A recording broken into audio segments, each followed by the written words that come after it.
నమస్తే తెలుగు రాజ్యంకి స్వాగతం. నేను మిస్ సంధ్య. ఏపీలో ఇంకా ఎన్నికలకు సమయం ఉంది అన్న విషయం మనందరికీ తెలిసిందే. ఎందుకంటే ఇంకా 2 ఏళ్ళు కూడా పూర్తి కాలేదు. అది పూర్తి కావడానికి ఇంకో 2 నెలల సమయం ఉంది. బట్ వైసీపీ ఇప్పుడే దూకుడు పెంచిందా అంటే జరుగుతున్న పరిణామాలు చూస్తే పెంచింది అన్న సందర్భాలు కనిపిస్తూ ఉన్నాయి. ఈ నేపథ్యంలో ఇన్ఛార్జీల వైపు ఫోకస్ చేస్తూ అధినేత జగన్ పావులు కదుపుతున్నారు. ఇప్పటికే ఒంగోలు నుంచి బాలినేని శ్రీనివాస్ రెడ్డి జనసేనలో చేరిన విషయం తెలిసిందే.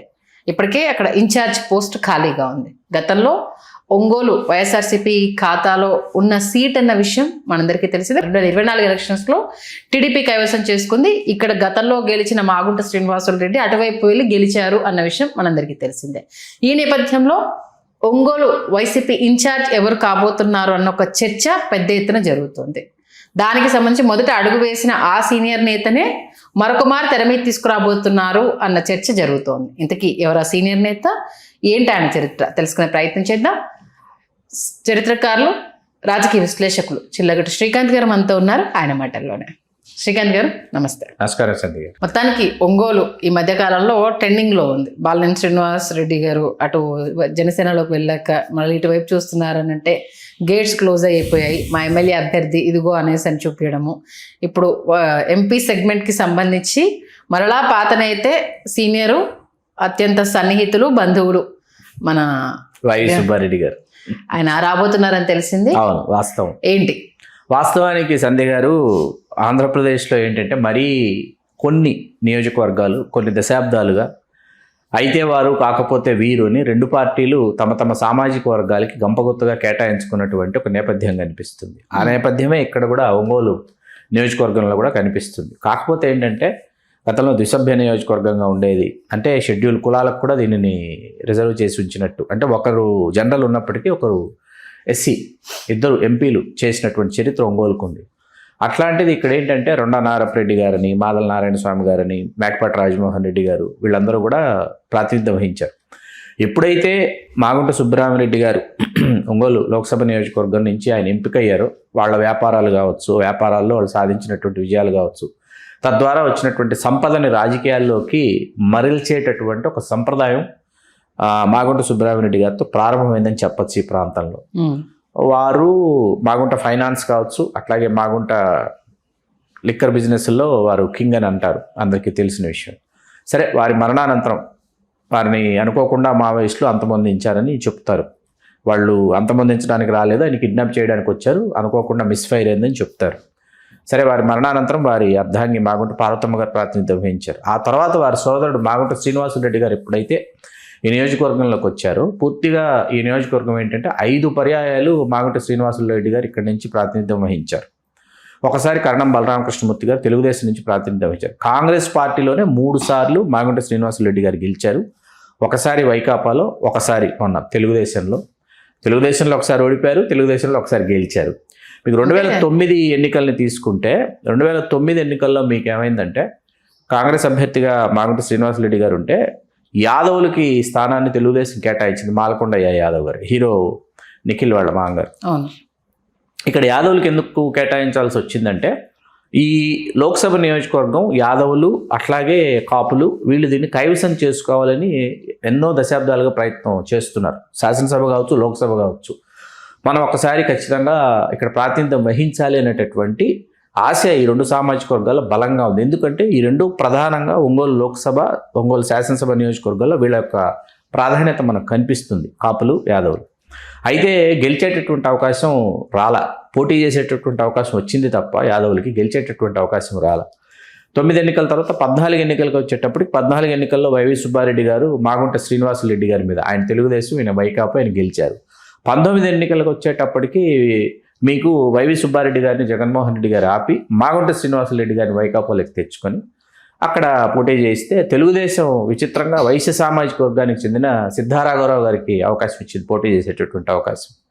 సరే, మాగుంట శ్రీనివాసులు గారు 19 ఎన్నికల్లో గెలిచారు. వైవి సుబ్బారెడ్డి గారిని రాష్ట్ర వ్యాప్తంగా ఉన్నటువంటి వైకాపా శ్రేణులు ఏవైతే ఉన్నాయో వాళ్ళందరినీ యాక్టివ్ మోడ్లో ఉంచడానికి వినియోగించారు. వారు ఆ పనిని సక్రమంగా నెరవేర్చినందుకు వరుసగా 2 దఫాలు ఆయన టీటీడీ బోర్డు చైర్మన్ అవటం మనందరికీ తెలిసిన విషయం. ఆ తర్వాత ఎప్పుడైతే బాలినేని శ్రీనివాసరెడ్డి గారు స్థానికంగా ఆయన రాష్ట్ర మంత్రిగా 2.5 సంవత్సరాలు తన ప్రభంజనాన్ని కొనసాగించి ఆ తర్వాత మంత్రి పదవి నుంచి ఆయన్ని తొలగించిన తర్వాత ఆయన అలిగి సరే ఎన్నికల అనంతరం పూర్తిగా పార్టీని వీడి జనసేన కండువా కప్పుకొని ఇప్పుడు అక్కడ జనసేన పంచన చేరి జనసేనలో ఏ ఎమ్మెల్సీ ఇస్తారా లేకపోతే ఏ నామినేటెడ్ పోస్ట్ ఇస్తారని ఎదురు చూసేటటువంటి పరిస్థితి. ఒక దశలో అవేవీ లేవు అని తెలుసుకొని తిరిగి వైకాపాలకు రావాలని ప్రయత్నించారు అని అంటారు. అది ఎంతవరకు వాస్తవం ఎవరికి తెలియదు. అటువంటి ఫీలర్లు అయితే వచ్చినాయి. అయితే జగన్మోహన్ రెడ్డి గారు ఆ ఫీలర్లు రాకపోతే జగన్మోహన్ రెడ్డి గారు ఇదిగో మా ఇన్ఛార్జ్ వైకాపా ఇన్ఛార్జ్ పలానా చుండూరు రవిని సభాముఖంగా పరిచయం చేయాల్సిన పని లేదు. సభాముఖంగా పరిచయం చేసి మా ఇన్ఛార్జ్ మాకున్నాడు, ఈయనే అభ్యర్థిగా ఒంగోలు శాసనసభ నుంచి పోటీ చేస్తాడు, ఈయనను గెలిపించుకొని తీరుతాం అని చెప్పేసి కూడా ఆ సభాముఖంగా జగన్మోహన్ రెడ్డి గారు తెలియజేసిన విషయం మనం ఇక్కడ గుర్తుపెట్టుకోవాలి. అంటే బాలినేని శ్రీనివాసరెడ్డి గారికి టోటల్గా గేట్స్ క్లోజ్. ఇప్పుడు ఇక్కడ ఏంటంటే మొత్తం ఉమ్మడి ఒంగోలు జిల్లా ఏదైతే ఉందో ఈ ప్రాంతంలో వైకాపా శ్రేణులు యాక్టివ్గా ఉండాలి తిరిగి అంటే వైవి సుబ్బారెడ్డి గారి పూర్తి ఆవశ్యకత ఉంది అని చెప్పి ఇప్పుడు వైవి సుబ్బారెడ్డి గారు తీసుకొచ్చి అతి త్వరలో మొన్నే ఇన్ఛార్జిగా ఆయన ప్రకటించాలని అనుకున్నారు. కానీ ఎందుకో మళ్ళీ ముహూర్తం కోసం ఎదురు చూస్తున్నట్టుంది. తిరిగి ఆయన ఇన్ఛార్జిగా ప్రకటించి ఆయన ఆధ్వర్యంలో చాలా యాక్టివ్ చేయాలి అనేటటువంటిది. ఈ మాత్రం దానికి మొన్నే ఆయన్ని పోటీ చేయించుంటే గెలిపోవటం కాసేపు పక్కన పెడితే తిరిగి ఆయన కొనసాగటం ఏదో అయ్యి ఉండేది. కాకపోతే స్థానికేతరుడని చెవిరెడ్డి భాస్కర్ రెడ్డి గారిని తీసుకురావడం, ఇక్కడి నుంచి పోటీ చేయించడం, అట్లాగే అనిల్ కుమార్ యాదవ్ గారు నెల్లూరు నుంచి తీసుకొచ్చి నరసరావుపేటలో పోటీ చేయించడం, ఇవన్నీ ఏంటంటే స్థానికంగా ఉన్న సామాజిక వర్గాల యొక్క ఆగ్రహావేశాలకి పార్టీలు లోనవుతాయన్న విషయం మనకు స్పష్టంగా మనకు తెలిసింది. ఎందుకంటే అది విశాఖకి సరిపోయింది. విశాఖ అనకాపల్లికి ఈ నమూనా సరిపోతుంది. ఏది స్థానికేతరులు వచ్చి అక్కడ వాళ్ళు ఏదో విధంగా వాళ్ళు అకామిడేట్ అయ్యేటటువంటి పరిస్థితి ఆ 2 లోక్సభ నియోజకవర్గాలకి విశాఖ పరిధిలో ఉన్నటువంటి నగర పరిధిలో ఉన్నటువంటి 1, 2, 3, 4 నియోజకవర్గాలు ఒక 2 నియోజకవర్గాలు 3 నియోజకవర్గాలు సాధ్యపడుతుంది ఆ సమీకరణ. ఓకే. కానీ మీకు ఈ ప్రాంతంకి వచ్చేటప్పటికి ఈ ప్రాంతంలో స్థానికంగా ఉన్నటువంటి సామాజిక వర్గాలు, స్థానికంగా ఉన్నటువంటి నేతలు, నోన్ ఫేసెస్, లోకల్ ఫేసెస్ అనేది చాలా ఇంపార్టెన్స్లోకి వస్తుంది. అక్కడ మీకు నాగిశెట్టి బ్రహ్మయ్య గారిని ఒక ఆయన పేరు చెప్పాలి. తెలుగుదేశంలో ఆయన కాపు సామాజిక వర్గం, తెలుగుదేశం పార్టీకి దశాబ్దాల తరబడి ఆయన కృషి చేసిన ఆయనని ఎప్పుడూ చంద్రబాబు నాయుడు గారు వీళ్ళు పోటీ చేయించాలనేటటువంటి పరిగణలోకి తీసుకోవాలి నాగిశెట్టి బ్రహ్మయ్య గారిని. వీళ్ళని ఎందుకు తీసుకోలేదు అని అంటే స్థానిక వాళ్ళ సొంత సామాజిక వర్గం ఏదైతే ఉందో దానికే ప్రాధాన్యత ఇవ్వాలి అనేటటువంటి ఒక నిర్ణయం తీసుకున్నారు. అట్లాగే 99 ఎన్నికల్లో కూడా ఒంగోలు నుంచి ఈ సామాజిక వర్గం పూర్తి స్థాయిలో పోటీ చేస్తుందని ఆశించినా తెలుగుదేశం పార్టీలో సాధ్యపడదు. అప్పుడు వైశ్య సామాజిక వర్గాన్ని తీసుకొస్తారు, లేకపోతే మరొక సామాజిక వర్గాన్ని లేదా సొంత సామాజిక వర్గాన్ని. ఇక్కడ వాళ్ళకేంటంటే డెన్సిటీ ఉన్నటువంటి కమ్యూనిటీస్ ఏవైతే ఉంటాయో ఆ తీవ్రత ఉంటుంది. మీకు ఈ సామాజిక వర్గం ఇక్కడ తీవ్రంగా ఉంది, ఇది ఇక్కడ తన ఉనికిని చాటుకోవాలనుకుంటుంది అన్నటువంటి పరిస్థితుల్లో తెలుగుదేశం పార్టీ ఏం చేస్తుందంటే వాళ్ళని ద్వితీయ శ్రేణి నాయకులుగానే ఉంచుతుంది అన్నమాట. వాళ్ళని పార్టీ కార్యకర్తలుగాను ద్వితీయ శ్రేణి నాయకులుగాను అక్కడ ఏదైనా ఒక గుడి చైర్మనో లేకపోతే టౌన్ బ్యాంక్ ప్రెసిడెంటో లేకపోతే పట్టణ పార్టీ అధ్యక్షుడు ఇట్లాంటి పదవులు ఇస్తుంది తెలుగుదేశం పార్టీ. ఇచ్చి వాళ్ళు పార్టీలో ఉండలేరు, వెలుపలికి వెళ్ళలేరు, కొనసాగుతూనే ఉండాలి, పలకి మోస్తూనే ఉండాలి. అటువంటి ఒక సినేరియో తెలుగుదేశంలో కనిపిస్తుంది. కానీ ఇప్పుడు కొండెపి నుంచి వచ్చినటువంటి దామచర్ల ఆంజనేయులు గారు గతంలో కొండెపి తర్వాత 2009 నుంచి షెడ్యూల్ కులాలకు రిజర్వ్ అయిన తర్వాత అక్కడి నుంచి దామచర్ల ఆంజనేయులు గారి కుటుంబానికి దామచర్ల జనార్దన్ వచ్చి మీకు ఒంగోలు నుంచి చాలా సులభంగా పోటీ చేసేసి గెలిచేస్తూ ఉంటారు. గతంలో ఈదర హరిబాబు గారు 94 ఎన్నికలు. సొంత సామాజిక వర్గం అంత ప్రాధాన్యత ఉంటుంది. ఇప్పుడు ఇక్కడ ఎప్పుడైతే వైవి సుబ్బారెడ్డి గారు ఇక్కడ లోక్సభ నుంచి పోటీ చేస్తారు రెడ్డి సామాజిక వర్గం, ఒంగోలు శాసనసభ నియోజకవర్గానికి వచ్చేటప్పటికి కమ్మ సామాజిక వర్గానికి ప్రాధాన్యత ఇస్తున్నారు వైకాపా అన్న విషయం మనకు అర్థమైంది, మన తేటతలమైంది. ఇప్పుడు ఇక్కడ దామచర్ల జనార్దన్ కాకుండా రాబోయే ఎన్నికల్లో ఖచ్చితంగా ఒంగోలు శాసనసభ స్థానం మరియు లోక్సభ స్థానం జనసేన చేజిక్కుంటే ఎలా ఉంటుందన్నది కూడా ఆలోచించాలి. ఓకే.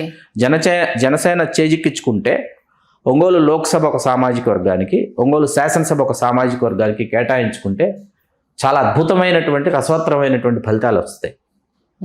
మీకు అర్థమవుతుంది కదా, ఒక కాపు ఒక యాదవ, లేకపోతే ఒక కాపు ఒక ముస్లిం మైనార్టీ, లేదా ఒక యాదవ ఒక ముస్లిం minority. These are called equations, political equations అనమాట. లోక్సభ పలానా యాదవుడికి ఇస్తే శాసనసభ ముస్లిం మైనార్టీకి ఇవ్వాలి, లేదా లోక్సభ కాపుకి ఇస్తే శాసనసభ యాదవుడికి ఇవ్వాలి. ఇటువంటి సమీకరణ చేయగలిగితే జనసేన భవిష్యత్తులో చేజిక్కించుకుని 2 స్థానాలు మాకే కావాలి, మాకే కేటాయించండి అని తీసుకుంటే అటువంటి ఫలితాలు వస్తాయి. లేదు తెలుగుదేశానికే విడిచిపెడితే తెలుగుదేశం యాజ్ యూజువల్గా 2029 ఎన్నికలకి వైవి సుబ్బారెడ్డి గారి మీద ఎవరైతే ఇప్పుడు మాగుంట శ్రీనివాసరెడ్డి గారు ఉన్నారో వారే పోటీలో ఉంటారు, ఉండొచ్చు, సందేహం లేదు. లేదా వారి కుటుంబానికి చెందిన వారు మరొకరు ఎవరైనా ఉండొచ్చు. శాసనసభకు వచ్చేటప్పటికి దామచర్ల జనార్దన్ గారే కొనసాగుతారు, వీళ్ళే కొనసాగుతారు. ఓకే, అంటే ఇవే సామాజిక వర్గాలు కొనసాగుతాయి. మీకు కొత్తవైతే రావు. లోక్సభ అనుకోండి ఫేసెస్ రెడ్డి వర్సెస్ రెడ్డి, శాసనసభ అనుకోండి కమ్మ వర్సెస్ కమ్మ అవుతాయి. మీకు మార్పు ఎప్పుడు వస్తుంది, మార్పు ఎప్పుడు జరుగుతుంది, ఒక మూడో ప్రత్యామ్నాయానికి, మూడో సామాజిక వర్గానికి ఎప్పుడు అవకాశం వస్తుంది అన్నది ఎవరికి అర్థం కాకుండా ఉంది. ఇది ఒక రాజకీయ విశ్లేషకుడిగా నేను చేసేటటువంటి ఒక రాజకీయ విశ్లేషణ. వైవి సుబ్బారెడ్డి గారిని ఇన్ఛార్జిగా అతి త్వరలో ప్రకటించబోతున్నారు. కొత్త ఏముంది, వింత ఏముంది ఇందులో? గతంలో ఆయన చేసినటువంటి, గతంలో ఆయన ఎంపీగా చేశారు. సరికొత్తగా వైకాపా ఏం ఆలోచిస్తుంది అంటే, ఏం ఆలోచిస్తుందో నాకైతే అర్థం కావట్లేదు. ఏం లేదు, మళ్ళీ ప్రయోగాలు చేయకుండా గెలుబాటలో వెళ్ళాలంటే బలం ఉన్న వాళ్ళకి తీసుకొచ్చుకుంటాను. స్థానికులకి బంధువులకి మీరు అవకాశం ఇచ్చుకోవాలి కాదను, కానీ ద్వితీయ శ్రేణి నాయకుల్లో రకరకాల సామాజిక వర్గాల వాళ్ళు దశాబ్దాల తరబడి ఎదురు చూస్తున్నారు. ఉంటుంది కదా ఎలాగో, అది అయిన తర్వాత అది పూర్తి స్థాయిలో చట్టబద్ధంగా, అది సాంకేతికంగా పూర్తి స్థాయిలో ఆ ప్రక్రియ పూర్తి అయిపోయి ఆ జాబితాలు విడుదలై నోటిఫికేషన్స్ వచ్చి గెజిట్ నోట్ అంటారు కదా, రాజపత్రం అంటారు, అది విడుదలైన తర్వాత అది మాట్లాడుకుందాం మనం. ఓకే, అంటే ఆ ధీమాతో ఉన్నారేమో మెయిన్ కి సంబంధించి. ఎందుకు ప్రయోగాలు, అదేదో కొత్త వాటి మీద చేద్దాము, ఉన్న వాటిలో పాత వాళ్ళతో సర్ది పెట్టేసుకుంటే మనకు గెలుపు అవసరం. ఇప్పుడు వాళ్ళకి గెలుపు అవసరం, గెలుపు అందరికీ అవసరం. అది ఇప్పటి నుంచి, ఎందుకంటే ఇంకా 3 ఏళ్ళ టైం ఉంది. అయినా ఇప్పటి నుంచే మెల్లిగా పావులు కదుపుతున్నారు అని అంటే మనం ఇప్పటి నుంచి వెళ్తే తప్పితే అప్పుడు విజయ తీరాలో చేరలేము అన్నది ఒక కంక్లూజన్కి అయితే వచ్చినట్టే కదా. కాబట్టి ఎందుకు మళ్ళీ ప్రయోగము? 2024 ఏ రేంజ్ రిజల్ట్ ఇచ్చిందో చూశారు కదా. ఓకే, మొత్తానికైతే మళ్ళా సీనియర్ నాయకుడు బంధువర్గానికి సంబంధించి వెళ్ళడము, మరి కుటుంబ సభ్యులు అంతే, వాళ్ళందరూ అక్కడ ఇన్ఛార్జ్ ఇప్పుడు మళ్ళీ అంటే ఆయన చేంజ్ అయిపోయారు కాబట్టి ఇప్పుడున్న ఈ కొత్త క్యాడర్ రిసీవ్ చేసుకుంటుందా లేదా మళ్ళీ అదొక క్వశ్చన్ మార్క్. చూద్దాం. మీరు చెప్పినట్టు ఇంకా కింద వాళ్ళు ఒకవేళ కనుక మేము ఉన్నాం కదా మమ్మల్ని పట్టించుకోరా అన్న అసంతృప్తి రైజ్ అయితే మాత్రం అది వేరేలా ఉంటుంది. మంచి విశ్లేషణ అందించారు, ధన్యవాదాలు శ్రీకాంత్. ధన్యవాదాలు సంధ్య గారు.